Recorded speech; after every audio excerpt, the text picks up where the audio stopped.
മുനമ്പം വിഷയത്തിന്റെ ചരിത്രത്തിലേക്ക് പോയാൽ ഏറ്റവും അധികം ബുദ്ധിമുട്ടുക ഇടതുപക്ഷമാണെന്ന് മുസ്ലിം ലീഗ് ദേശീയ ജനറൽ സെക്രട്ടറി പി.കെ. കുഞ്ഞാലിക്കുട്ടി മലപ്പുറത്ത് മാധ്യമങ്ങളുമായി സംസാരിക്കുകയായിരുന്നു അദ്ദേഹം.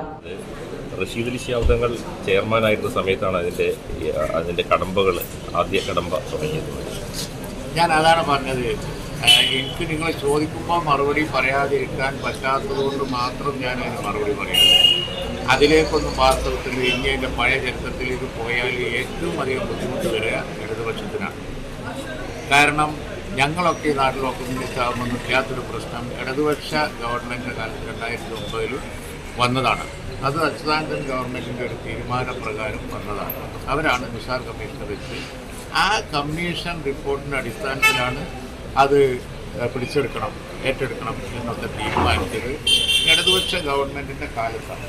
ആ തീരുമാനത്തിൻ്റെ അടിസ്ഥാനത്തിലാണ് പിന്നീടുണ്ടായ നടപടികളൊക്കെ. ബോർഡ് ചെയർമാന്മാരും മാറി മാറി വന്നിട്ടുണ്ടാവും. അസംബ്ലിയിൽ പലരും ചോദ്യങ്ങൾ ചോദിച്ചിട്ടുണ്ടാവും. അതൊക്കെ ഉണ്ടാവും. അതൊക്കെ കാരണമായത് ഈ നിസാർ കമ്മീഷൻ റിപ്പോർട്ടാണ്. ഇപ്പം ചർച്ചയിൽ നിൽക്കുകയാണ്. പക്ഷെ അതിൽ വ്യത്യസ്തമായ പല അഭിപ്രായങ്ങളും സമസ്തയുടെ ഭാഗത്ത് തന്നെ ഉമ്മർ ഫൈസിയുടെ ഭാഗത്ത് നിന്ന് നിലവിലുണ്ട്. ആ രീതിയിൽ ദയവിചാരിച്ച് ഈ വിഷയം ഡെവലപ്പ് ചെയ്യരുത്.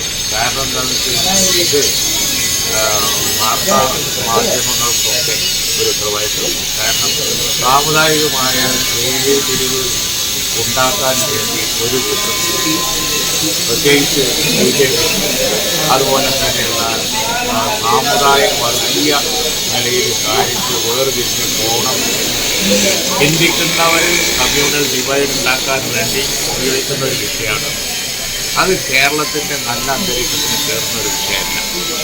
മുസ്ലിം സംഘടനകൾ യോഗം കൂടി ക്ലിയറായിട്ട് പറഞ്ഞത് അതിൻ്റെ സാങ്കേതികത്വത്തിക്കൊന്നും പോവാതെ ഈ രംഗത്ത് താമസിക്കുന്നവരുടെ പ്രശ്നം പരിഹരിക്കാൻ വേണ്ടി ഗവൺമെൻറ് മുൻകൈ എടുക്കണം, അതുമായിട്ട് ഞങ്ങൾ സഹകരിക്കാം. അതാണ് അവർ അതിലെല്ലാം ഉണ്ട്. ഇനി അതിൻ്റെ സാങ്കേതികത്വം തൂങ്ങി സമുദായങ്ങളെ തമ്മിലടുപ്പിക്കുന്ന ഒരു സ്റ്റാൻഡ് അത് ദയവിചാരിച്ച് വാർത്താമാധ്യമങ്ങൾ അതിനെ പ്രോത്സാഹിപ്പിക്കരുതെന്നാണ് എൻ്റെ